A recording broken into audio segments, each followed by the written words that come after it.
로마서 9장 14절에서 18절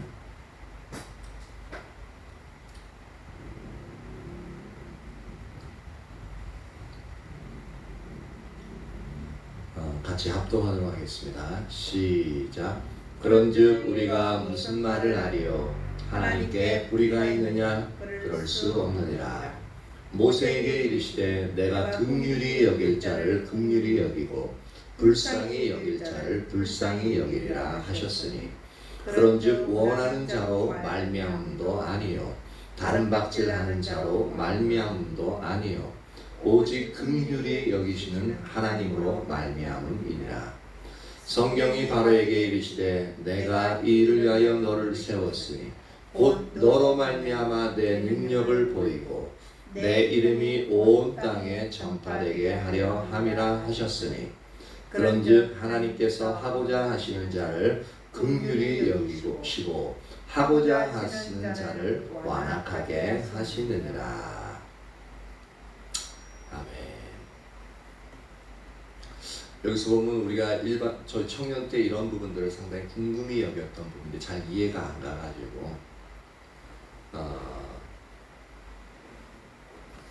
근데 이제 이렇게 말씀을 준비하면서 이제 더 우리가 볼 수 있는 것은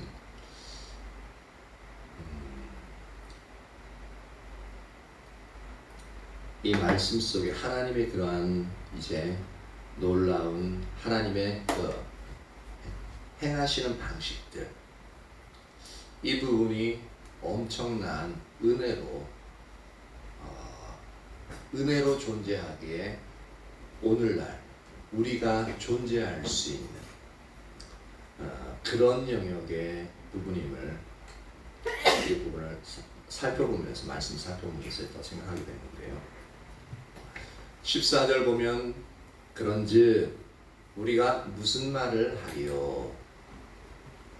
하나님께 불의가 있느냐? 그럴 수 없느니라. 그러니까 이게 왜 이렇게 났냐면은 야곱은 사랑하고 에서는 미워하였다. 그것도 이 하나님이 에서를 미워한 그 시점이 언제냐면 태중에서 무슨 선이나 악한 것을 행할 줄 알지 못하는 그 시기. 그러니까 딱 우리가 들을 때는 어떻습니까? 아니 하나님은 사랑의 하나님이고 공의의 하나님인데 아니 태어나지도 않는 애들을 둘 중에 둘이 있는데 그 중에 하나는 미워하고 그 중에 하나는 사랑하였다라고 말씀하시는데 이건 야곱 입장에서는 사랑받는 입장에서는 뭐 그렇다고 할 수 있지만 내가 잘못한 것도 없는데 미움을 받는다는 것은 상당히 불공평하잖아요. 그렇죠? 그렇지 않나요? 그래요. 그렇죠. 이렇게 잘 맞춰주는 사람이 있으니 좋네.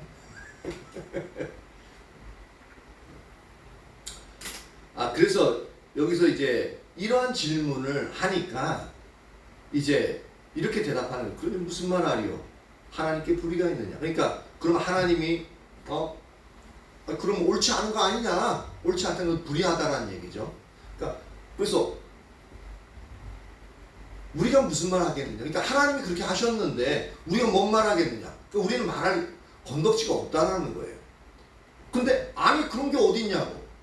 또 그렇게 하니까 하나님께 불의가 있느냐? 옳지 못한 부분이 있느냐라는 거예요. 그러니까 대답도 이제 사도 바울이 대답하죠. 그럴 수 없느니라. 그러니까 하나님이 불의할 수 없다는 겁니다. 하나님이 옳지 않은 그러한 자리에 있을 수 없다는 겁니다. 그러면서 이제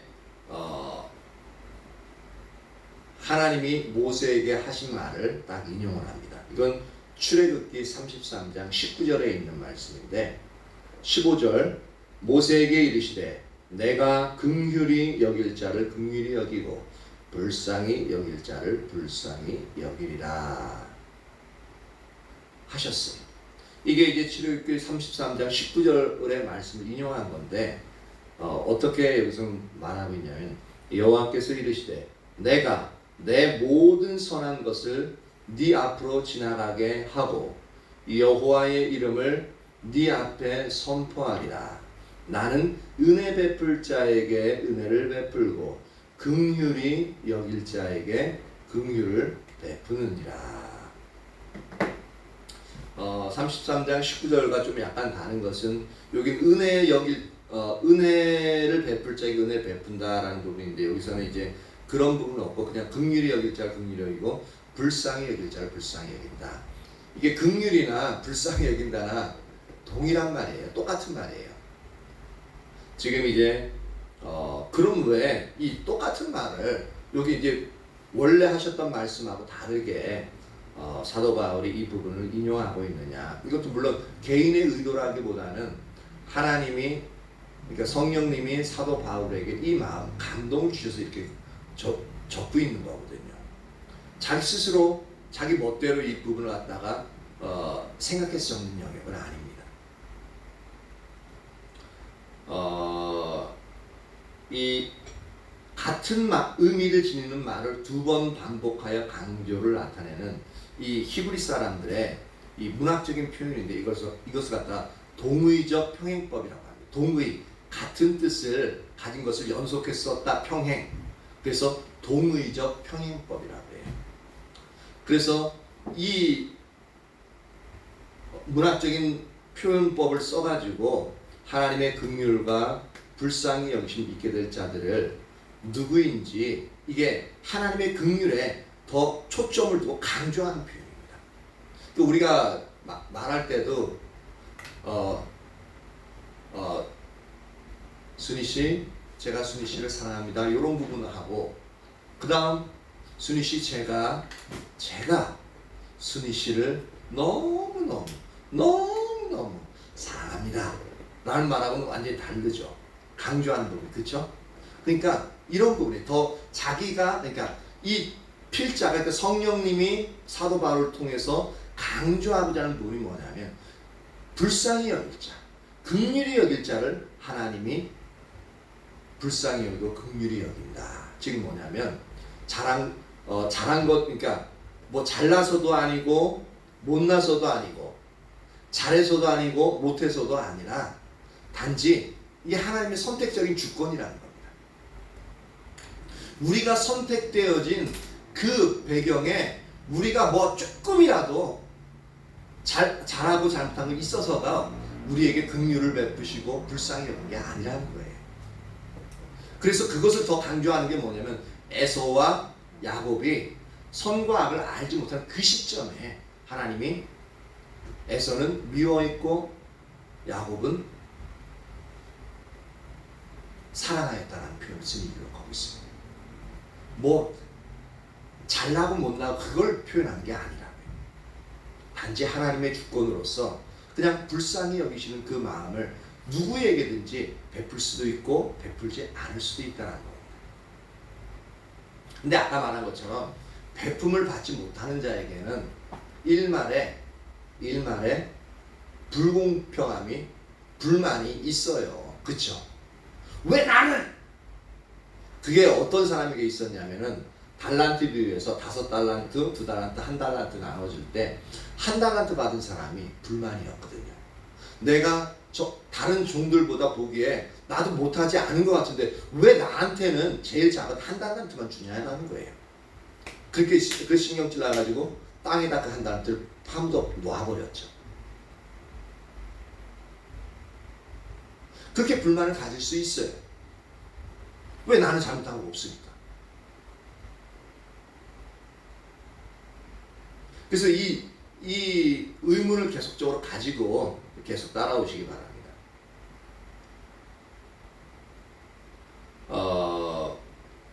하나님의 긍휼을 잊고 불쌍히 여기심을 잊게 될 사람들은 오직 그분이 하나님이 긍휼히 여기시고 불쌍히 여기시는 바로 그 사람들 뿐이라는 것을 우린 다시 한번 제가 말씀드립니다. 그리고 이것은 개개인의 혈통과 전혀 상관이 없어요. 목사 가정에서 태어났다. 그렇다고 목사 가정에 있는 자녀들이 구원받느냐? 아니라는 겁니다. 혈통이 문제가 아니에요. 그리고 그들에 대한 사람의 윤리적인 평가도 무관합니다. 아, 저 사람 진짜 선해. 구원받으려면은 저런 사람들이 구원받지 누가 구원받겠어? 라고 할 정도로 그런 사람들의 윤리적인 평가를 받는다 할지라도 이것과도 하나님이 긍휼을 베푸신 데는 무관하다는 겁니다.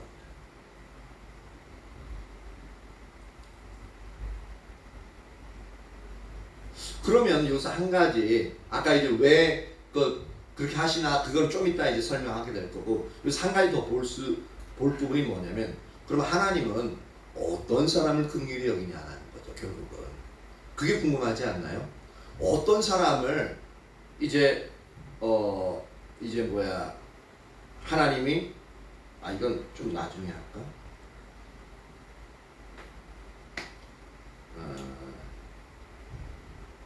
나중에 이제 이거는 18절 가서 제가 할게요.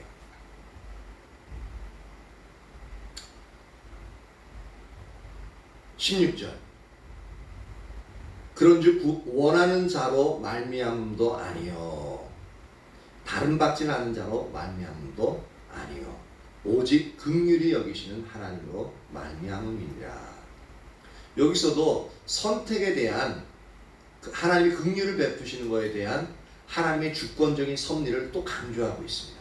그것을 어떻게 이야기하고 있냐면, 그런즉 원하는 자로 말미암음도 아니요. 이거는 하나님이 이제 선택하시는데, 여기서는 이제 구원에 대한 선택이잖아요.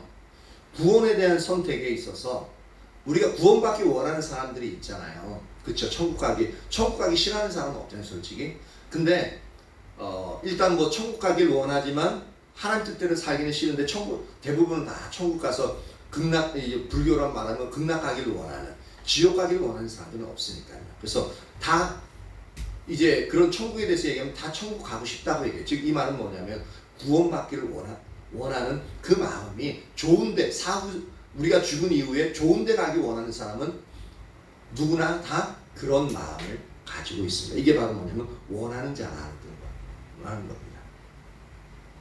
근데 그렇게 원한다고 하나님이 긍휼히 여기시냐라는 겁니다. 원한다고 하는 것도 아니라고 얘기하고 있습니다. 그러면 다른 받지라는 자로 말미암아 하나님 긍휼히 여기시는 것도 아니다. 다른 받지란다는 것은 뭐냐면, 아까 원한다는 것은 마음에 간절히 바라는 거예요. 진짜 천국 갔으면 좋겠다, 구원 받았으면 좋겠다 라는 부분이고, 다른 받지란다는 것은 열심히 뛰는 거잖아요. 뛰는데 사도 바울은 이 부분을 어느 부분에서 이제 빌려온 거냐면은, 왜 이제 고대 이제 로마에 있어서 올림픽 경기가 있었거든요. 그 올림픽 경기에서 이제 달리기 해가지고 1등하기 위해서 엄청나게 열심히 달리는 그 이제 운동 선수들이 있죠. 그 선수들을 보고 다른 박질한다는 표현을 씁니다. 그러니까 목표를 정해놓고, 꼬린 지점을 정해놓고 그냥 냅다 달리는 거예요. 그러니까 얼마나 그 메달을 따서 열정을 다해서 달리겠습니까? 이처럼 이렇게 다른 박질하는, 그러니까 자기가 할 수 있는 노력은 다 하는 거예요. 뭘 위해서? 구원받기 위해서. 이것과 똑같죠. 우리가 율법을 행함으로 말미암아 내 구원받기 위해서 할 수 있는 건 다 하는 거예요. 하지만 이렇게 내가 할 수 있는 걸 다 하는 이런 자들로 말미암아서도 하나님이 긍휼히 여기시지 않는다는 거예요. 와, 그러면 이러면은 우리에게 있어서 구원받을 사람이 어디겠냐고요. 간절히 원해도 안 된다고 그러지. 그리고 그러면 마음만으로 원해서 안 되나 싶어가지고 마음을 담아서 행동으로서 구원받기 위해서 열심히 봉사하고 율법적으로 그렇게 살라고 애쓰고 바둥바둥하고 그렇게 예배도 잘 드리는데, 그래도 하나님이 반드시 그 사람들을 긍휼히 여기시는 건 아니다라고 얘기하고 있습니다. 뭐 어떻게 구원받냐라는 거죠. 어떻게 하나님의 긍휼하심을 여김을 받냐라는 거죠.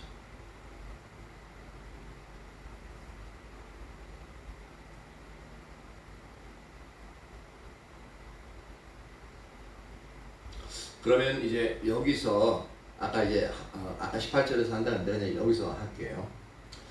여기서 한 가지 우리가 힌트를 얻을 수 있는 영역이 있는데, 근데 여기서는 이제 구원에 대해서, 그러니까 영혼 구원에 대해서 이제 얘기하고 있는 부분이고, 출애굽기 33장 4절을 우리가 살펴볼 텐데, 출애굽기 33장 4절이나 이사야서 66장 2절을 살펴볼 텐데요.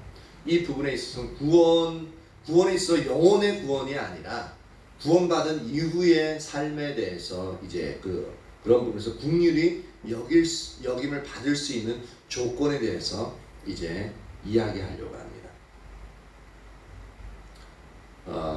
근데 여기서는 본문에서는 긍휼히 여기시는 이 부분을 구원, 그러니까 우리가 중생하는 구원받는 부분에서 이야기하고 있기 때문에 약간 제가 설명하고자 하는 부분과 약간은 다를 수 있습니다. 근데 우리가 이미 이 말을 듣는 것은 구원받은 이후에 되어지는 우리에 적용하려는 거기 때문에, 근데 분명한 것은 우리가 예수님을 믿게 되어지는, 즉 하나님이 긍휼히 여기시는 부분은 절대적으로 우리가 원한다고 또는 열심히 잘한다고 하나님의 긍휼하심을 입는 것은 아니다라는 겁니다. 오직 긍휼히 여기시는 하나님으로 말미암는다라는 겁니다. 즉 불쌍히 여기시는 분으로 말미암아 이렇게 이제 긍휼히 여김을 받는데,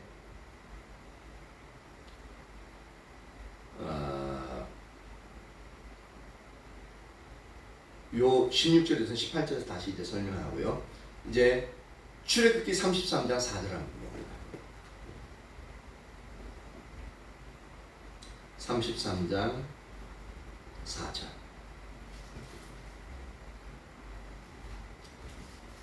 우리 사랑이가 한번 읽어볼까요? 아직 안 찾았어요. 빨리 찾으세요. 33장 4절.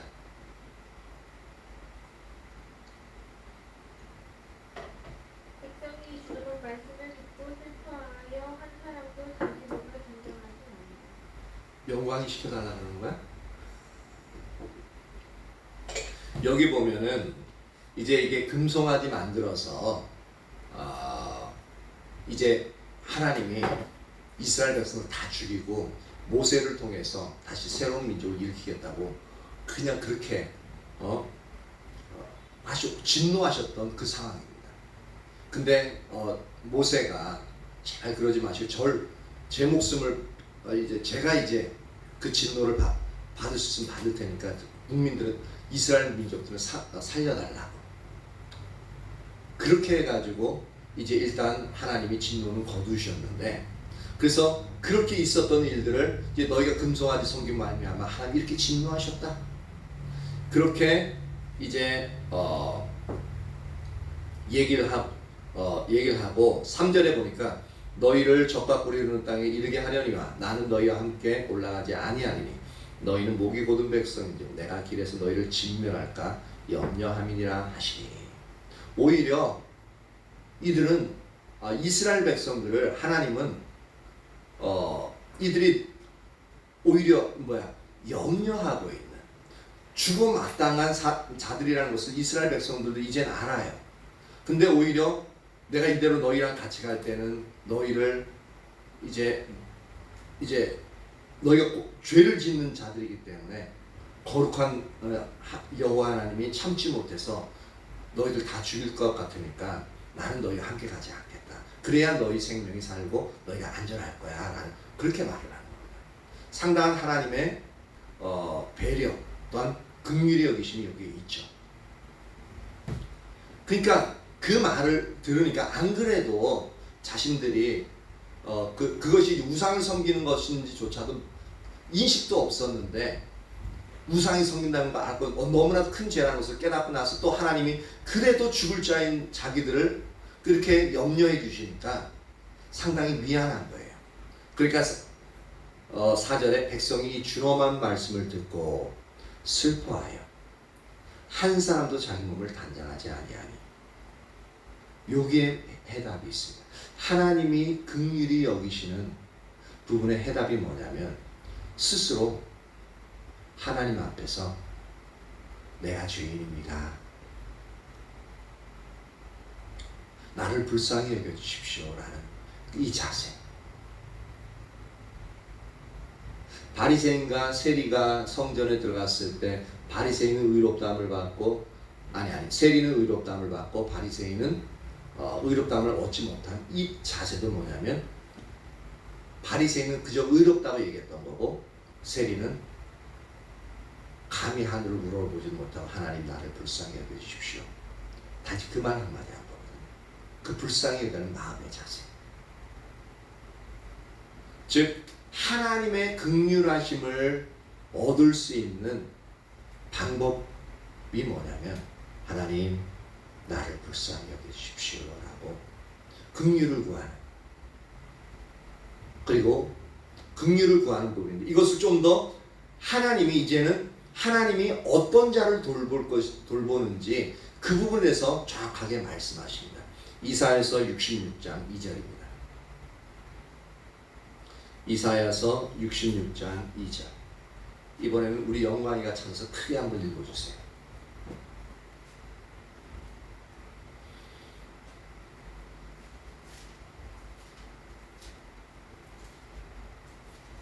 이사야 66장 2절.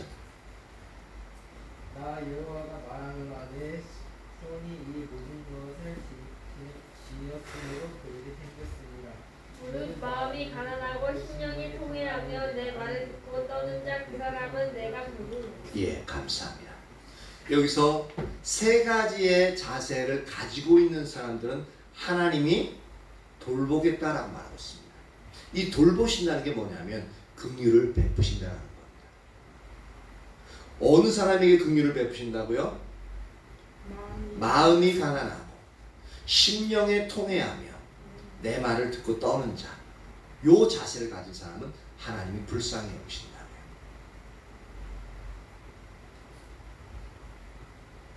그러면은 이 마음이 가난하고 심령이 통회하면 하나님 말씀 듣고 떠는 자는 그럼 의인이었느냐? 아니요.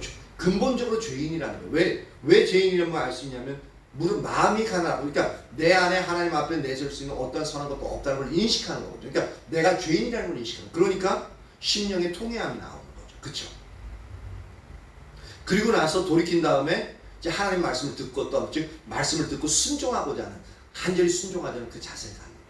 그러니까 이전에는 하나님 말씀을 듣고서도 흘려버리고 순종하지 않았다는 얘기잖아요. 근본적으로 죄를 짓고 하나님의 진노함 가운데 있는 자가 어떻게 하면 하나님의 보호하심, 즉 하나님의 긍휼하심을 여길 수 있느냐?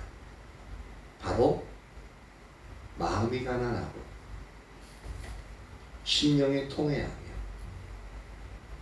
내 말을 듣고 떠난다. 즉 간단히 말하면 하나님 나 잘못했어요. 용서해 주세요. 저 이제 하나님 말씀대로 살게요. 라고 하면서 하나님께 돌아오는 자, 그들을 불쌍히 여기시겠다라고 말하고 있습니다. 이건 우리가 이제 평상시에 우리가 예수님 믿고 난 이후에 이제 우리가 회복되어지기 위해서 하나님의 긍휼을 얻기 위해서 우리에게 필요한 영역입니다.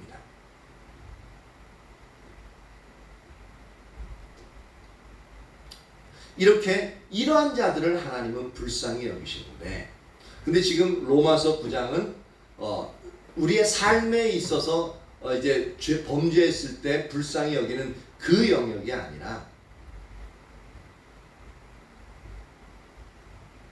그 영역도 포함되어져 있긴 있어요. 포함되어져 있는데 근본적으로 말하고자 하는 건 뭐냐면 구원에 있어서 누구는 선택하고 누구는 선택하지 않는 부분에 있어서 긍휼히 여길 자, 긍휼히 여기시는 자가 에 대해서 얘기하는데 그것은 오직 하나님의 주권이다라는 겁니다. 그러니까 쉽게 얘기하면 하나님의 마음이라는 것이죠. 하나님 마음. 그러면서 이제 17절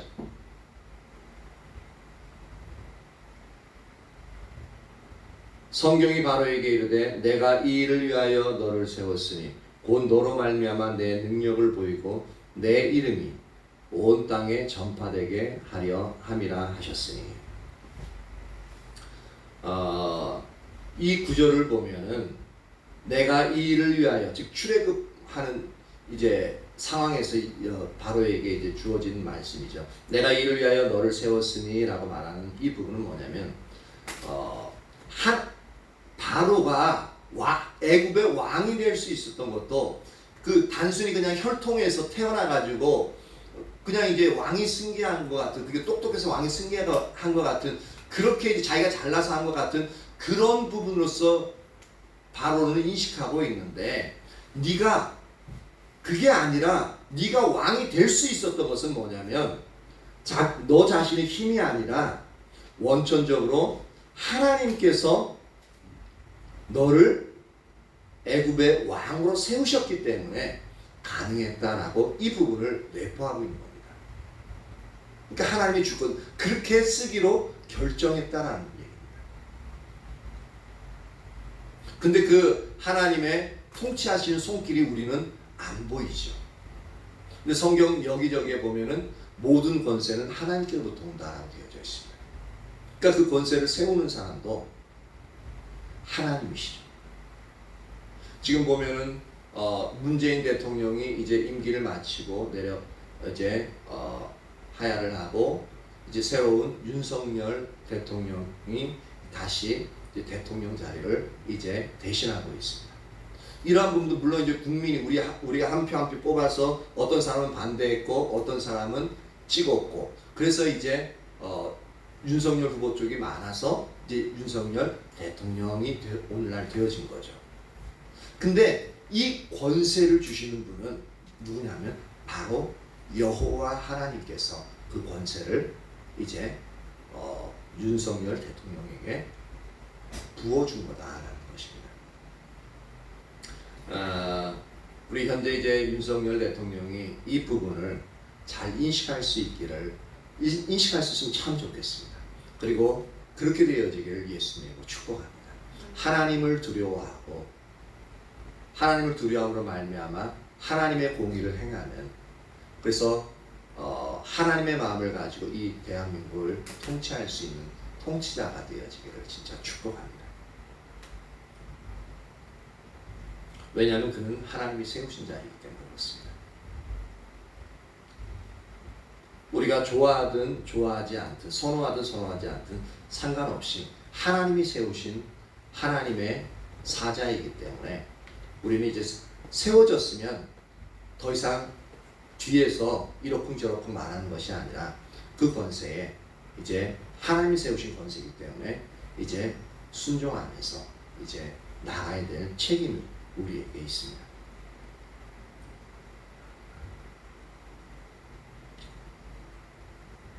이 일을 위하여 너를 세웠으니 그게 뭐냐면 곧 너로 말미암아 내 능력을 보이고, 즉 바로 왕으로 말미암아 하나님의 능력을 보이시는 것이 이제 하나님이 바로를 이집트의 왕으로 세운 이유 중에 하나입니다.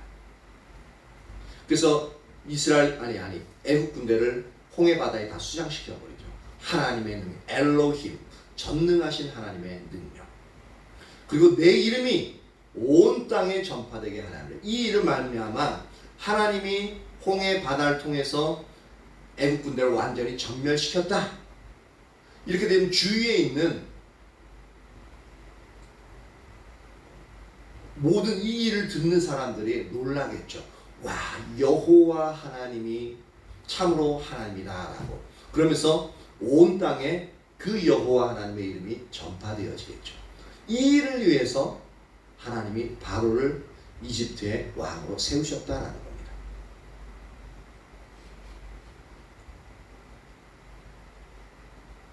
그러니까 바로는 이렇게 세웠어요. 그래서 18절에 보니까 그런즉 하나님께서 하고자 하시는 자를 긍휼히 여기시고 하고자 하시는 자를 완악하게 하시느니라. 바로 같은 경우는 이제 신학적인 용어로 하면 버리기로 작정하셨다는 거거든요. 버리는 그릇으로서, 깨뜨리는 그릇으로서 이 부분을 이렇게 세웠다는 거죠. 그래서 다시 18절에 하나님의 주권을 얘기합니다. 하나님께서 하시고자 하는 자를 긍휼히 여기시고 하고자 하시는 자를 완악하게 하시느니라. 그러니까 하나님 마음대로, 하나님 주권대로 긍휼히 여기시기로 하고 어떤 사람은 완악하게 만들기도 하신다라고 지금 우리나라 그런 번역하고 있습니다. 근데 여기서 이제 우리가 살펴볼 것은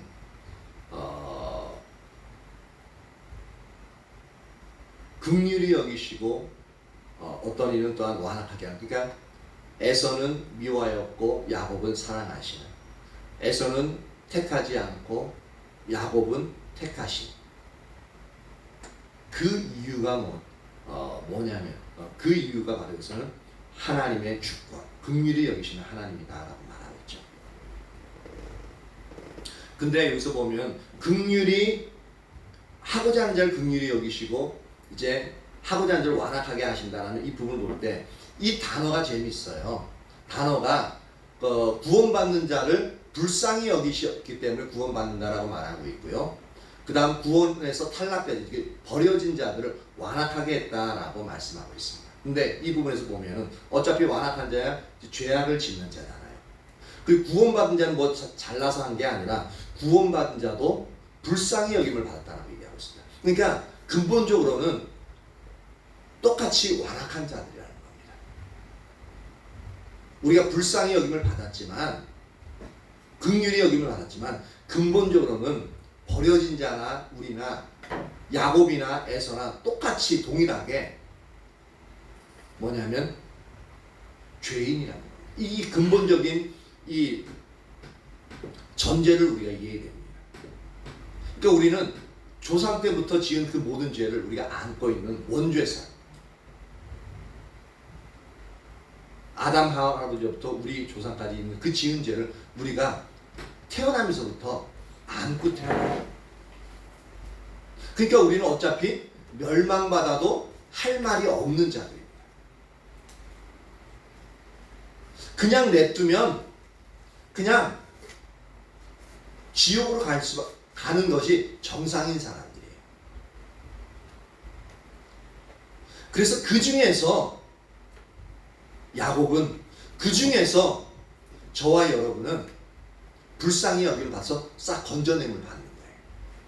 어떻게? 예수님을 믿을 수 있는 은혜를 주셔서 우리가 예수님을 우리의 구원자의 주인으로 믿음으로 말미암아 우리가 구원함을 얻는 긍휼히 여기심의 은혜를 받은 겁니다. 그럼 우리는 어떻게 해요? 감사할 따름이죠. 그러면 선택함을 받지 못한 사람들은 왜 나는, 아까 전에 이제 내가 잘못한 것도 없는데 왜 나는 선택하지 않았느냐? 왜 나는 진노의 그릇을 그대로 내버려두냐? 나는 왜 완악하게 하느냐? 라고 반문할 수 있겠느냐라는 거죠. 아니요, 똑같이 죄를 지어서 죽을 수밖에 없는 자리에 있다니까요. 그러니까 긍휼히 여기심을 받는 자는 어떻게 해요? 하나님 감사합니다, 감사합니다, 그 은혜를 인하여 감사합니다 라고 그 은혜에 감사할 뿐이고, 구원받지 못한 자는 너무 부러워하겠죠. 그래서 부러워하면서 소망하고 원하지만, 다른 박질하지만 자기에게는 그러한 긍휼이 부어지지 않음으로 인하여 애통할 수밖에 없겠죠. 그러니까 이것은 하나님의 긍휼히 여기심은 하나님의 은혜입니다. 그리고 여기서 보면은 우리가 하고자 하시는 자를 완악하게 하시느니라 라고 말하고 있는데, 이거 보면 하나님이 사람들을 죄짓게 만들었으니까 완악하게 하신다는 것은 더 죄를 짓게 한다는 얘기잖아요. 그렇죠? 그렇게 그런 부분으로서 우리에게 다가올 수 있는데, 근데 원어는 그렇게 써 있지 않습니다. 원어는 그가 강팍하게 하셨다는 이 원어가 뭐냐면 스클레리네이라는 단어인데, 이 표현을 이제 직역한다면 이렇습니다. 뜻이 뭐냐면 내가 너를 남겨두었다라는 표현입니다. 내가 너를 남겨두었다. 내가 너를 강팍하게 했다, 완악하게 했다라는 부분은 내가 너를 남겨두었다라는 부분입니다. 즉 이 말은 뭐냐면 그냥 그 사람의 죄악과 본성대로 그대로 내버려 두셨다는 얘기입니다. 로마서 2장에 보면 어떻게 씁니까? 하나님의 사랑을 거두실 때 그냥 버려두셨다라는 표현을 쓰잖아요. 그렇죠? 마찬가지로 우리는 그냥 내버려 두면은 하나님의 긍휼을 우리에게 베풀지 않으시면 우리는 어떤 자라고요? 완악한 자. 그냥 완악한 거예요. 은혜가 부어지지 않으면 그냥 죽을 수밖에 없는, 지옥 갈 수밖에 없는 자라고요. 그런 의미입니다. 하나님이 더 완악하게 해서 이제 구원받지 못했기 일부러 심술 부려가지고 막 그렇게 했다는 얘기가 아니라 하나님이 그냥 그대로 긍휼을 베푸시지 않고 그냥 그대로 내버려두고 그 중에 몇 명 우리에게 긍휼을 베푸신다라는 겁니다.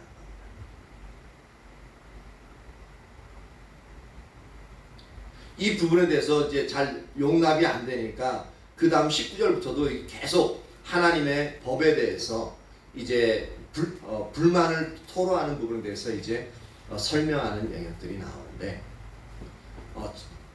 오늘 이 말씀을 살펴보면서 우리가 기억해야 될 것은 뭐냐면 우리가 구원받은 것은 우리의 뭐 잘나고 잘못한 이제 그런 어떤 잘나고 예쁜 그런 건 하나도 없이 모두가 똑같이 죄인된 상태에서 하나님의 긍휼히 여기시는 그 은혜, 우리가 어떻게 긍휼히 여기심을 받은지는 모르겠어요. 긍휼히 여기시는 그 은혜로 말미암아 우리가 구원함을 얻었습니다.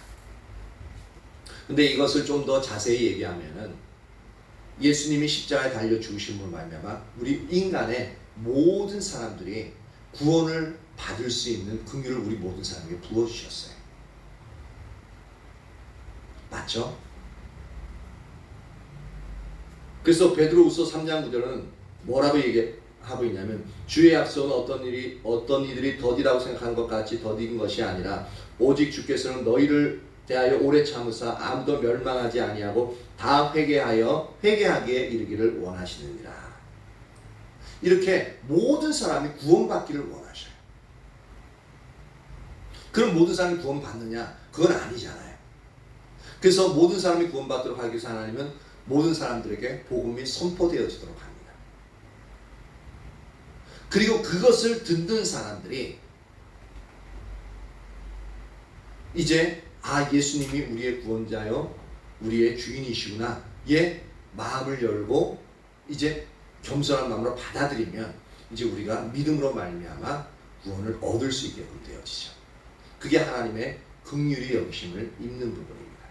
그러니까 아까 전에 출애굽기 33장 4절과 이사야서 66장 2절에 있는 말씀이 아까 전에 예수 믿은 이후에 하나님의 백성들이 주어지는 부분이라고 얘기했지만 실제로는 이 영역에 있어서 그 자신이 죄인이라는 부분과 이제 그래서 내가 구원받아야 될 필요성이 있다는 것을 인식하는 겸손한 마음을 가진 사람들, 이 부분이 우리에게는 구원받을 수 있는 은혜를 입을 수 있는 하나의 조건이 될 수도 있다는 것을 알 수가 있습니다.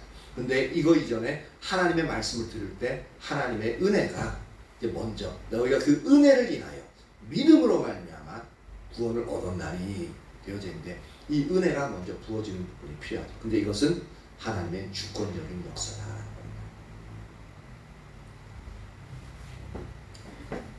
겁니다. 저와 여러분 모두가 하나님의 이 주권적인 역사에서 긍휼하심을 받은 자로서 이제 구원함을 잊고 이렇게 하나님 말씀 들을 수 있는 하나님 뜻대로 살아갈 수 있는 그런 특권과 은혜를 주신 얻은 사람들입니다. 우리가 이 긍휼의 은혜를 항상 감사하며 그리고 그 하나님이 우리를 구원하신 목적을 따라 살아갈 수 있는 저와 여러분 되어지길 예수님의 이름으로 축복합니다.